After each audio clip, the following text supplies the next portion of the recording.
Voilà, bonsoir à chacun. Je reconnais plusieurs visages, pas tous. Et avec Jacqueline, nous sommes heureux d'être parmi vous ce soir. Béni soit Dieu. Merci à Jérémie qui nous accueille et qui nous a embauchés. Voilà. Je crois que ce sont des moments tellement précieux, merveilleux. Non pas parce qu'il fait bon, certes, on apprécie qu'il fasse bon ici. Et on apprécie vraiment l'affection fraternelle, le fait d'être bien accueilli. Mais ce qui est tellement important, c'est que au milieu de nous, il y a le Seigneur qui nous connaît, qui nous aime, qui veut notre bonheur et qui veut ce soir faire quelque chose dans notre vie pour nous faire entrer et demeurer dans ce bonheur jusque dans l'éternité. Gloire à Dieu. Alors je vous propose que nous lisions quelques versets de cette bonne parole de Dieu que le Seigneur nous a donnée. Je vous propose cette lecture dans la deuxième épître aux Thessaloniciens. C'est une épître de l'apôtre Paul, une lettre que cet apôtre a écrite aux chrétiens qui étaient à Thessalonique. Alors, 2 Thessaloniciens, chapitre 2, et je vous invite à lire avec moi à partir du premier verset jusqu'au verset 12.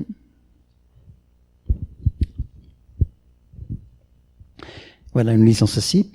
L'apôtre écrivait à ces chrétiens: « Pour ce qui concerne l'avènement de notre Seigneur Jésus-Christ et notre réunion avec lui, nous vous prions, frères, de ne pas vous laisser facilement ébranler dans votre bon sens et de ne pas vous laisser troubler, soit par quelque inspiration, soit par une parole ou par une lettre qui semblerait venir de nous, comme si le jour du Seigneur était déjà là.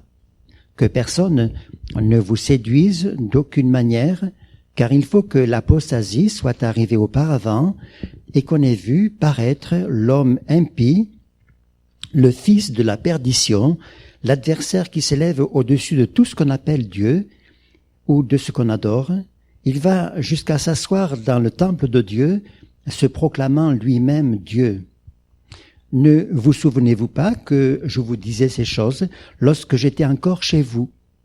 Et maintenant, vous savez ce qui le retient, afin qu'il ne paraisse qu'en son temps.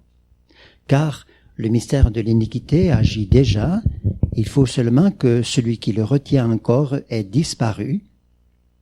Et alors paraîtra l'impie, que le Seigneur Jésus détruira par le souffle de sa bouche, et qu'il écrasera par l'éclat de son avènement.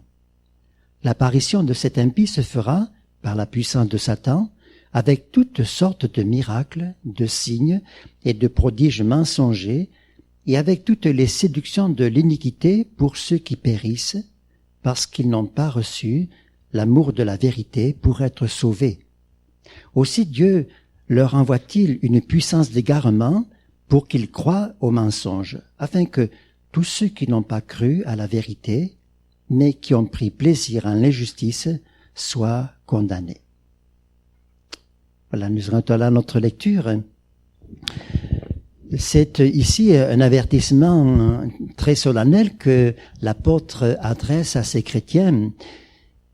Et avant d'entrer dans le fait de cet avertissement, et qui concerne dans la séduction qui peut entraîner notre vie vers le malheur et vers l'éternité de perdition, et il faut que nous sachions, nous comprenions ceci, c'est que d'abord Dieu nous aime d'un amour tellement grand.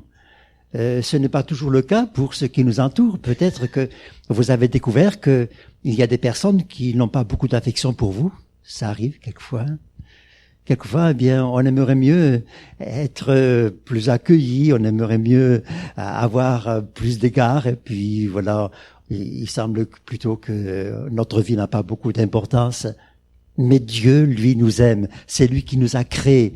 Et il nous a créés non pas pour que nous soyons comme ça des individus qui vivent comme ils peuvent, en essayant de trouver leur place sur la terre et en espérant que tout se passera le mieux possible pour eux. Mais Dieu nous a créés pour un avenir glorieux et éternel.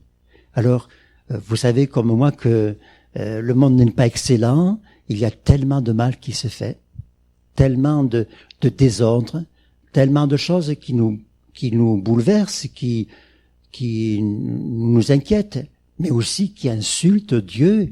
Et tout ceci, la Bible l'appelle le péché, c'est-à-dire le mépris par rapport à ce que Dieu voudrait que nous vivions, puisque c'est lui qui nous a créés.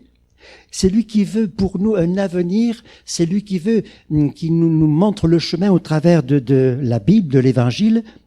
Mais tant d'hommes et tant de femmes, et nous peut-être pendant un certain temps, ou peut-être encore ce soir, nous avons dit non à ce que Dieu voulait, et nous avons fait, et tant d'hommes et de femmes font ce qui leur semble bon, et ainsi leur vie offense et déshonore Dieu. Et pourtant Dieu continue à aimer l'être humain que nous sommes, au point que pour nous sortir de la perdition, de la mort éternelle que nos péchés méritent, il est venu lui-même en la personne de Jésus, comme nous l'avons chanté.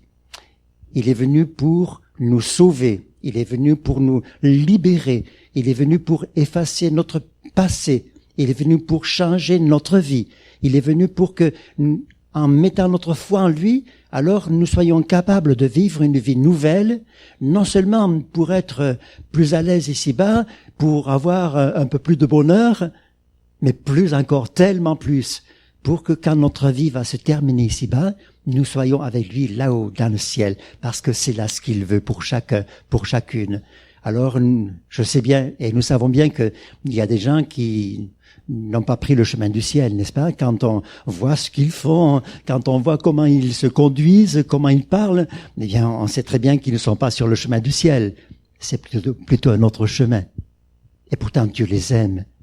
Et pour eux aussi, Jésus a donné sa vie. Et qui que nous soyons, quel que soit notre comportement, quelle que soit notre manière de vivre, il faut que nous sachions que Dieu nous aime. Il n'est pas toujours d'accord avec ce que nous faisons, mais il nous appelle en nous disant que sur la croix, il a tout accompli pour que nous soyons sauvés et que notre vie soit changée et que par l'action de son esprit dans notre vie, nous soyons capables de vivre comme il le veut pour que, au terme de notre vie, nous ayons notre place là-haut dans le ciel. Gloire à Dieu. Gloire à Dieu. Alors un jour, j'ai compris cela et j'ai donné mon cœur au Seigneur. Tout à l'heure, Patrick demandait si... Ah non, c'est pas Patrick, c'est Laurent. Demandait si Jésus était notre roi. Est-il votre roi? Je suis content de l'avoir reçu comme roi. Et si vous ne l'avez pas encore fait ce soir, alors c'est important que vous le fassiez ce soir. Ce soir, c'est le bon moment. C'est le moment important pour votre vie. Demain, vous ne savez pas ce que vous ferez. Les moments qui vous appartiennent, c'est maintenant. Ce que vous avez vécu, vous ne pourrez rien changer. Ce que demain sera, vous ne le savez pas. Maintenant, c'est le moment qui vous appartient, où vous pouvez orienter votre vie par le choix que vous faites. Alors un jour, j'ai décidé de dire oui à Dieu et d'entrer dans son salut. Gloire à Dieu. Je le remercie de tout mon cœur.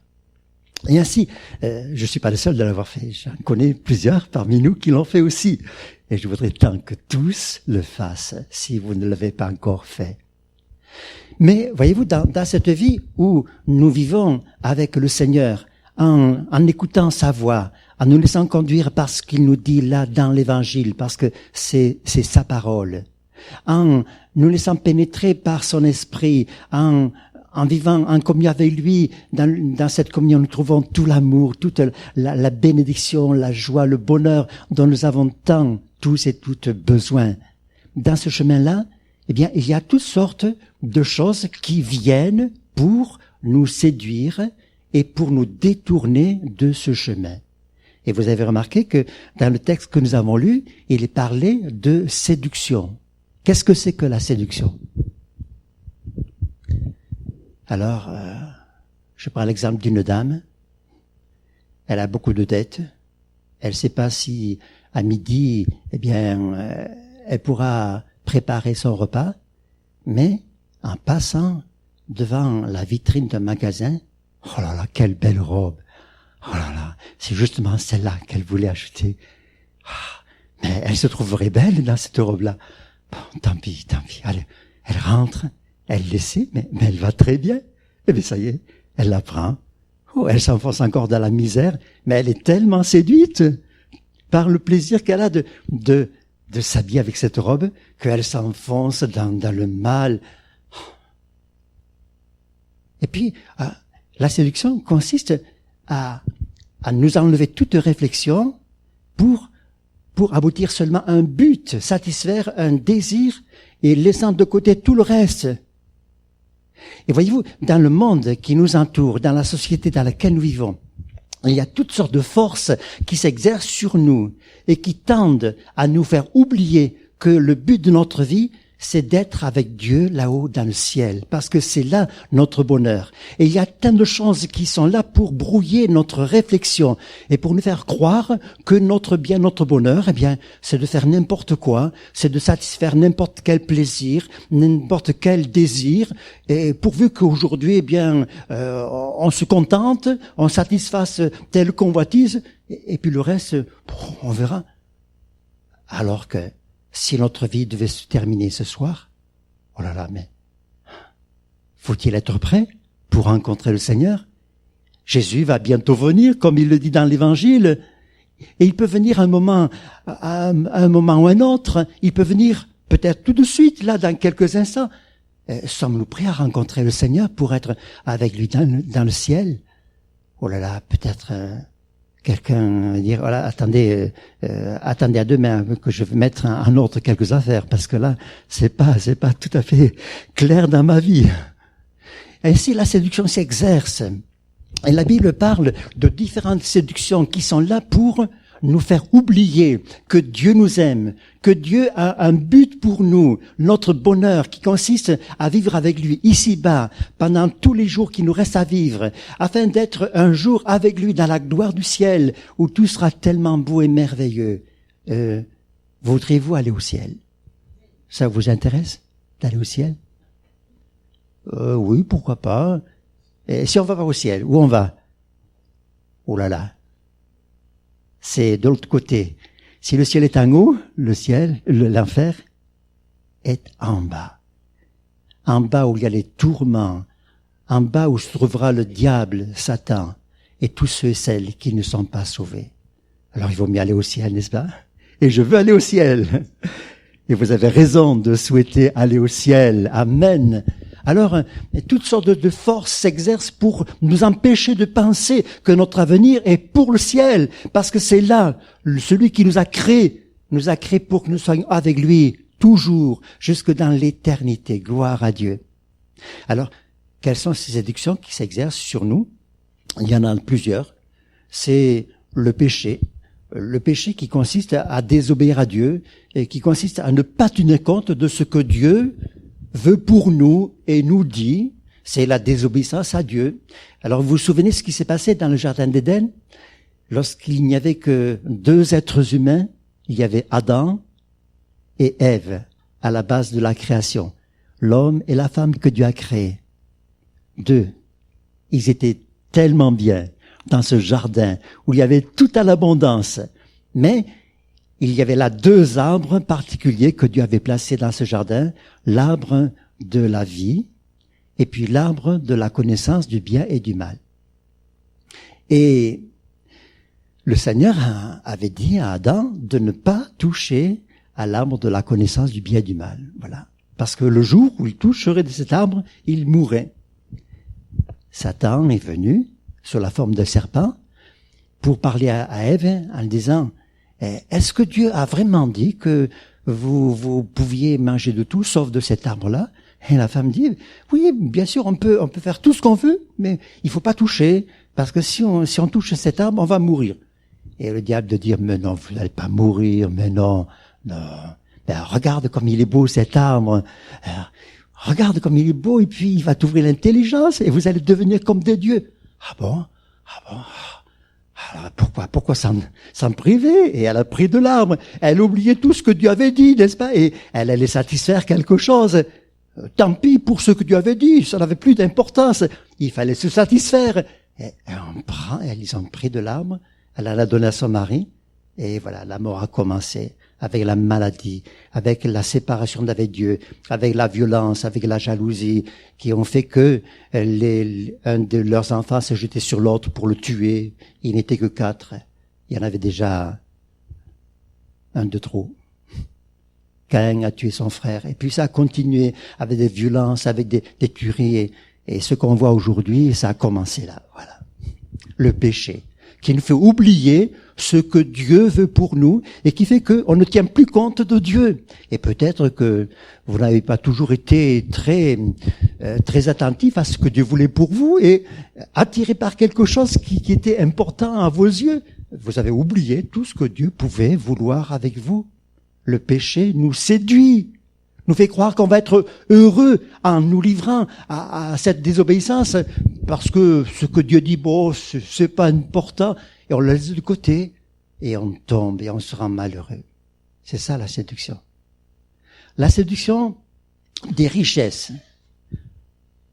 Je ne sais pas si vous êtes riche, qu'importe. Mais il y a des gens qui feraient beaucoup de choses pour être riches. Ah, si on est riche, mais on pourra se payer tout ce qu'on veut. Et pour être riche, certains n'hésitent pas à aller dans un magasin où ils peuvent prendre des richesses. Et hélas, ça termine quelquefois par des tueries, par des cavales, par des meurtres. Terrible. Le désir d'être riche. Et pourquoi faire? Et pourquoi ne pas mettre notre confiance en Dieu qui s'est engagé à pourvoir à nos besoins parce que lui connaît vraiment quels sont nos besoins et il a dit qu'il s'appliquerait à nous bénir en nous donnant tout ce dont nous avons besoin. Alors nous pouvons faire confiance à Dieu. Et si on n'est pas toujours très riche, pourvu que Dieu, dans son amour et parce qu'il est fidèle et puissant, intervienne pour nous et nous donne tout ce dont nous avons besoin, ça, c'est la vraie richesse, n'est-ce pas? Amen. Il y a aussi ce que les hommes autour de nous, les hommes et les femmes, peuvent dire, peuvent penser. Alors, il y a la philosophie, il y a toute l'éloquence de certains qui parlent tellement bien que, quand ils ont parlé, eh bien, ça y est, ils nous ont convaincus, ils nous ont tellement touchés que, on ne voit que par ce qu'ils ont dit. Et Dieu a pu dire quelque chose d'autre, c'est pas important. Voilà ce que vient de dire un tel ou une telle, c'est plus important. Et on se laisse embarquer. Et ainsi notre vision des choses est tordue, elle est faussée. On ne voit plus que par le moyen de ce que ces hommes ou ces femmes ont dit. Et ce que Dieu a dit, ça n'a plus aucune importance. On peut être séduit, trompé, égaré par ce que disent les hommes et les femmes qui nous séduisent. Et puis, la Bible dit dans ce texte que nous venons de lire, il s'agit de l'impie. Vous avez remarqué qu'il s'agit de cet homme, l'impie, qu'on appelle ailleurs l'antichrist, c'est-à-dire cet homme rempli du pouvoir de Satan qui va se lever et qui, en opérant des miracles et des prodiges, va tromper tout le monde et va faire croire que c'est lui le sauveur, que c'est lui qu'il faut servir. Jésus, oui, il a fait des miracles, mais on le laisse de côté, parce qu'il y a quelqu'un tellement grand là, l'Antéchrist, et il va entraîner tant d'hommes et de femmes, leur faisant croire que c'est lui qu'il faut suivre et qu'avec lui il y a le bonheur, alors que cet homme sera rempli du diable pour entraîner le monde dans la misère. Et la Bible parle de cette séduction. Et la Bible dit que c'est, au verset 9, comme nous l'avons lu, l'apparition de cet impie se fera par la puissance de Satan, avec toutes sortes de miracles, de signes, de prodiges mensongers, et avec toutes les séductions de l'iniquité pour ceux qui périssent, parce qu'ils n'ont pas reçu l'amour de la vérité pour être sauvés. Cet homme, par la puissance de Satan, sera capable de faire des miracles, des prodiges mensongers. Alors, qu'est-ce que ça veut dire ça, des prodiges mensongers, des miracles mensongers? Ce sont de vrais miracles, mais qui n'ont pas pour but de nous amener vers le bonheur, mais qui ont pour but de nous entraîner dans la mort, dans la perdition. Oui. Et cet homme sera capable de faire des miracles pour nous faire croire que le bonheur est avec lui et nous faire tourner le dos au Seigneur.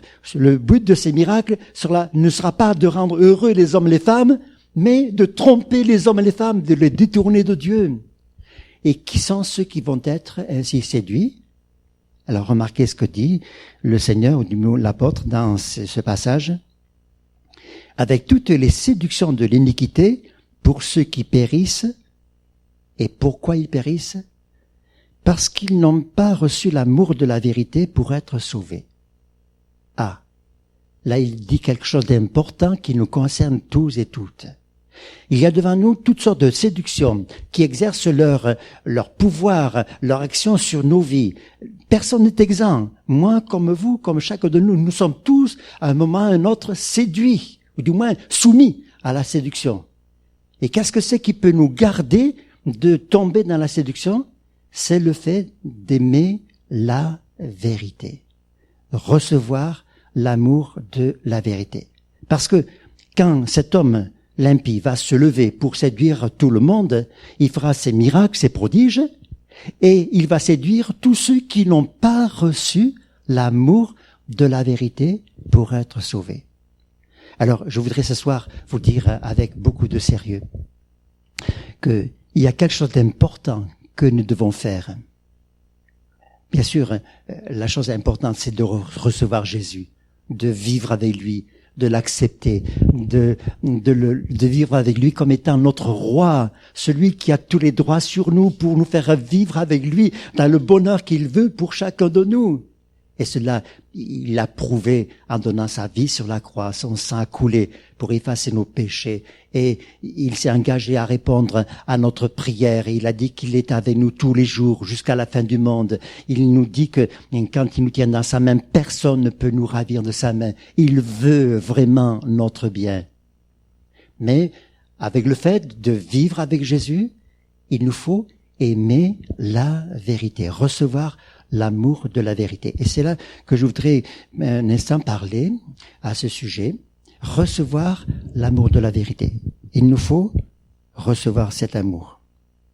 Quand le facteur vient nous apporter une lettre, il la met dans la boîte aux lettres, puis on la prend au moment où on va chercher le courrier, n'est-ce pas?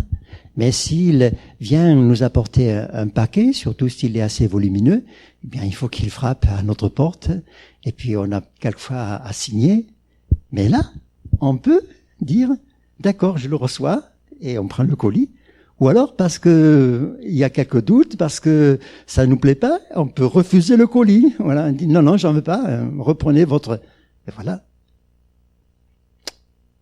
La vérité se présente à nous. Et il nous faut aimer la vérité et recevoir dans notre cœur l'amour pour la vérité. Être désireux, d'être animé par cette vérité qui nous vient de Dieu, afin que nous soyons sauvés, parce que il n'y a que ceci qui nous préserve de la séduction qui vient de la part de l'ennemi pour nous tromper, pour nous faire périr, pour nous entraîner dans le malheur. Alors, qu'est-ce que c'est que la vérité? Que nous devons aimer. Alors, c'est 3 éléments importants pour notre vie. C'est d'abord Jésus. Il a dit, Jean chapitre 14, verset 6, « Je suis le chemin, la vérité et la vie. Amen. Nul ne vient au Père que par moi. Je suis la vérité. » Et il nous faut l'aimer. Il dit de sa parole, « Ta parole est la vérité. » La Bible, c'est la vérité. Et nous devons l'aimer. Et puis, en 3e lieu, c'est le Saint-Esprit. Dans l'épître de Jean, il nous est dit, l'Esprit est la vérité. Voilà. Il nous faut aimer la vérité. Est-ce que nous pouvons aimer Jésus? Vous croyez que c'est normal d'aimer Jésus? C'est tellement important, tellement précieux. Et la Bible dit que nous l'aimons parce qu'il nous a aimés le premier. Quand quelqu'un nous aime, est-ce qu'on peut résister? Est-ce qu'on peut être indifférent? Est-ce qu'on peut être négligent, méprisant? Tu m'aimes? Oh, ben, tant mieux pour toi, moi ça me fait rien. Quand on voit tout ce que le Seigneur a fait pour nous, en donnant sa vie sur la croix, en payant le prix de sa mort avec toutes les souffrances, la douleur qu'il a subie, et cela pour nous arracher à la mort, pour nous sortir de la perdition, pour nous faire vivre avec lui. On ne peut pas dire autre chose que de dire, Seigneur, mais merci de tout mon cœur. Alors je ne peux que te donner ma vie, que maintenant vouloir vivre pour toi. Les hommes et les femmes qui ont tourné le dos au Seigneur sont ceux et celles qui n'ont pas compris la grandeur de l'amour de Dieu pour eux. L'amour de Dieu est tellement grand.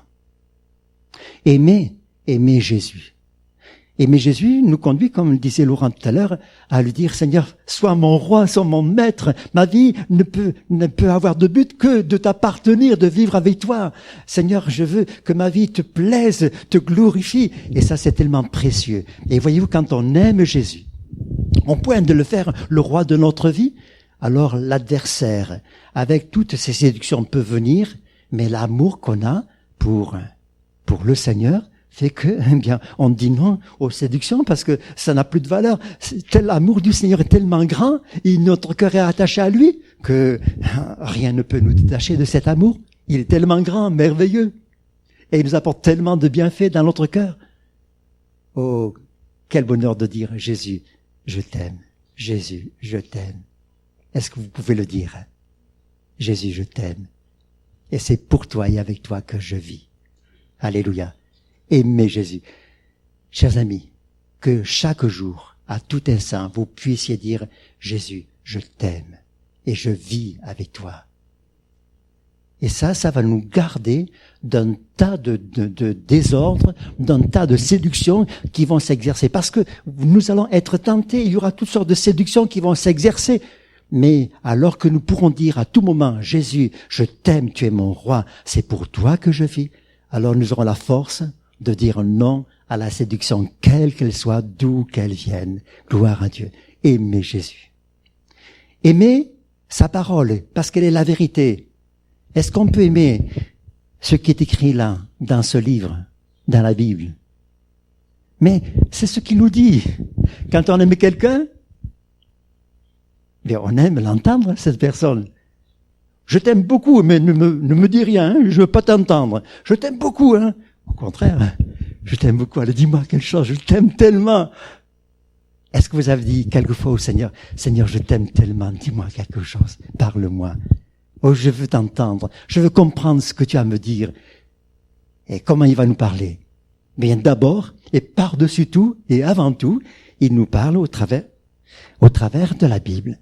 Et alors, l'amour que nous avons pour le Seigneur nous amène à avoir de l'amour pour ce qu'il a à nous dire, et ça nous donne envie de lire et de relire et de nous imprégner de ce que Dieu nous dit dans sa parole. Non pas pour y trouver de belles histoires, certes il y en a de belles, mais pour comprendre ce qu'il veut que nous fassions parce qu'on veut lui faire plaisir, parce qu'on veut vivre avec lui, parce que nous comprenons que ce qu'il veut pour nous, c'est le meilleur, c'est là que se trouve le bonheur pour notre vie. Alors on veut vivre avec lui et on aime sa parole. Alléluia.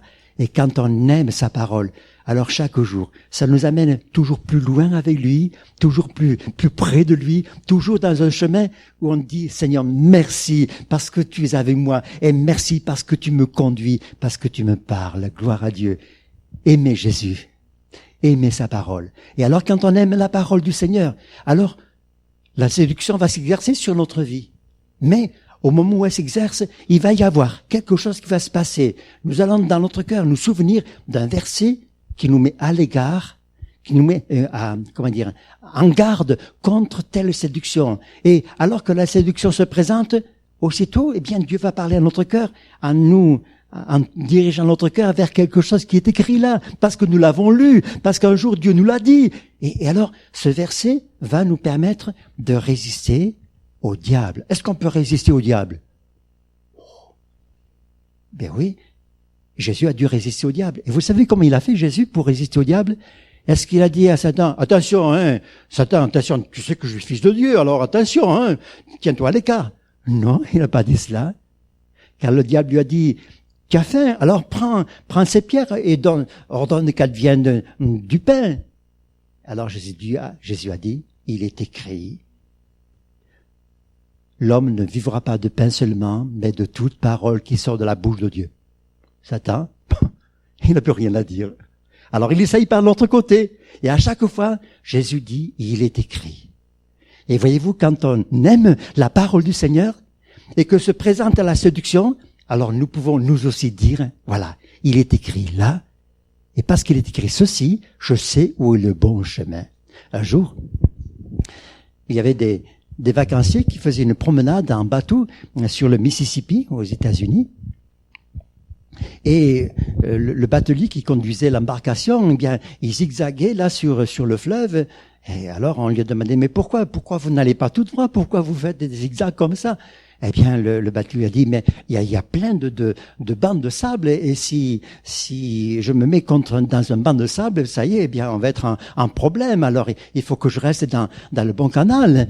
Alors, les passagers ont dit, mais est-ce que vous savez où sont tous les bancs de sable? Et il dit, non, je sais pas. Et alors il a dit, je sais où il faut que je passe. Et en suivant ce chemin-là, je sais que j'évite tous les bancs de sable. Voilà.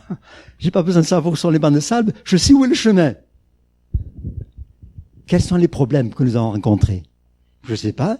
Mais je sais que je dois marcher de telle manière. Et en vivant comme cela, je sais que j'évite tous les problèmes pour ma vie.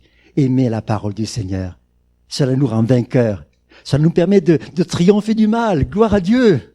Et Dieu nous a donné sa parole comme un trésor important, précieux, que nous pouvons tous lire. Pour avoir ce livre, des hommes, des femmes ont payé de leur vie, ont été dans les galères, ont été emprisonnés, ont été dans les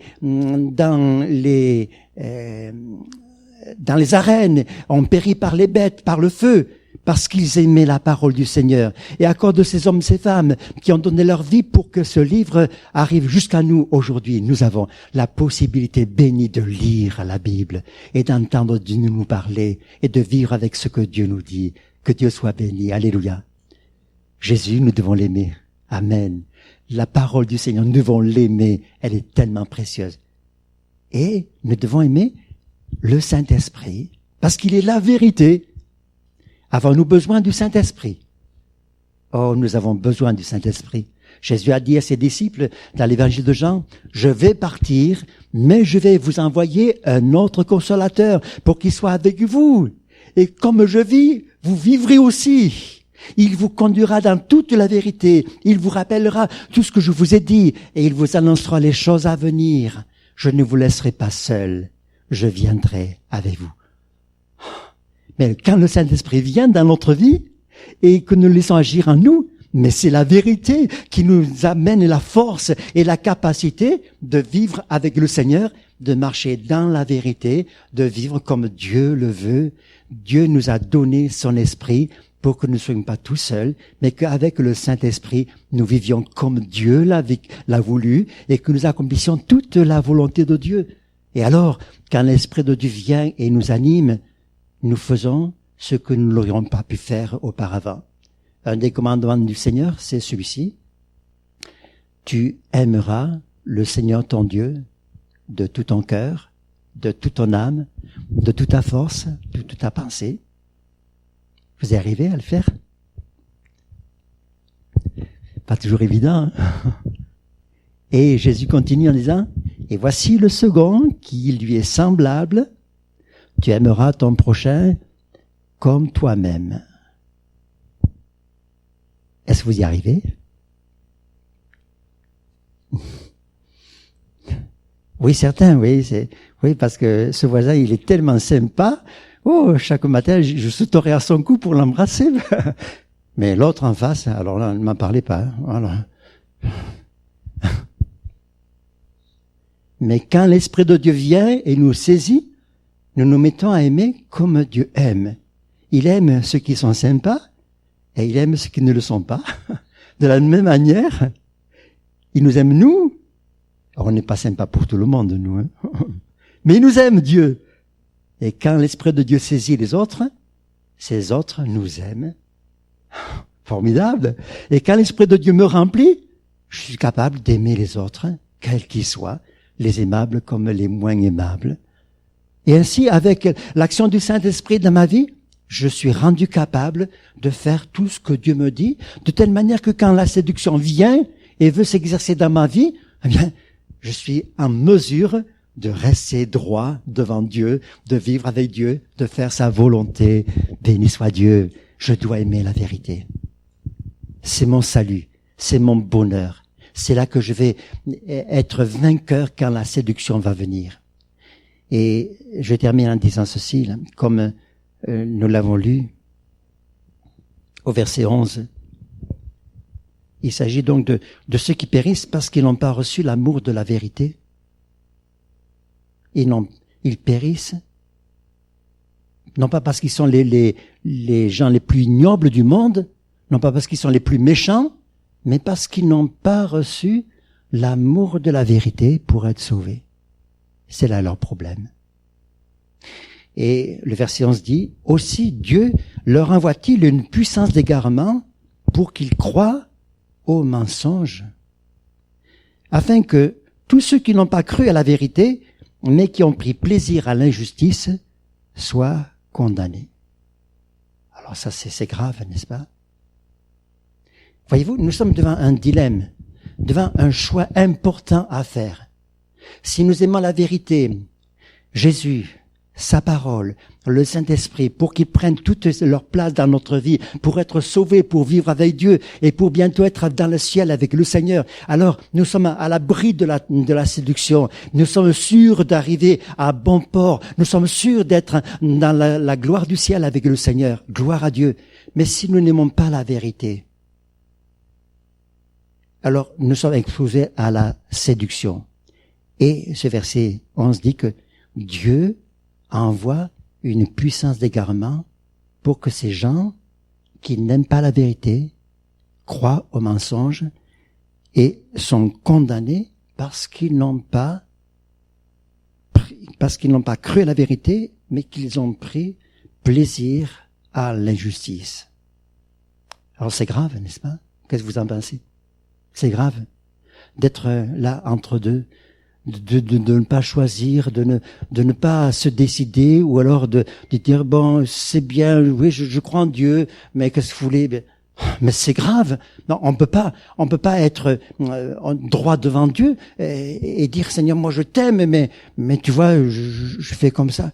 Mais c'est pas possible. Soit on aime le Seigneur, ou alors soit on est de l'autre côté et on s'expose à cette condamnation qui va s'exercer contre ceux qui n'ont pas reçu l'amour de la vérité, mais qui ont pris plaisir à l'injustice.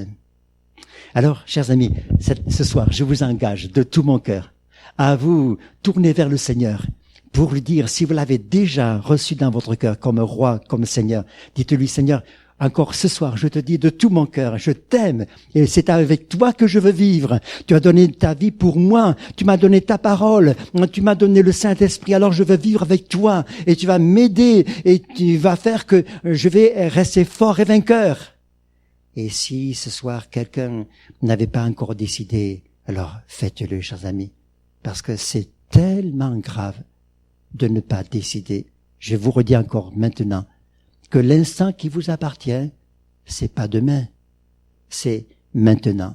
Et que votre avenir dépend de ce que vous décidez maintenant. On peut prier le Seigneur? Oui, nous sommes là devant toi, Seigneur, de tout notre cœur.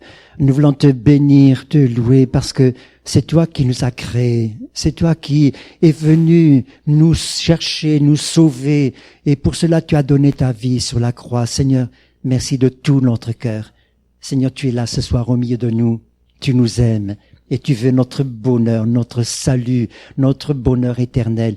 Alors je prie pour que ta bénédiction soit avec tous ceux et celles qui t'ont déjà choisi, qui t'appartiennent et qui mettent leur plaisir à vivre avec toi. Bénis-les, aide-les et que jour après jour ta force les rende vainqueurs jusqu'au bout, Seigneur. Merci. Et je prie aussi pour ceux qui n'ont pas encore fait le choix de te donner leur vie. Alors ce soir, bénis-les, saisis-les, Seigneur, parle-leur, que dans leur cœur se passe ce travail béni du Saint-Esprit, qui les touche, qui leur rend conscient l'océan de leur misère, mais qu'il leur permette de comprendre combien tu les aimes et qu'en toi se trouve le bonheur et la vie dont nous avons tous besoin. Ô Seigneur, ce soir, maintenant, bénis ces amis et qu'ainsi leur vie t'appartienne.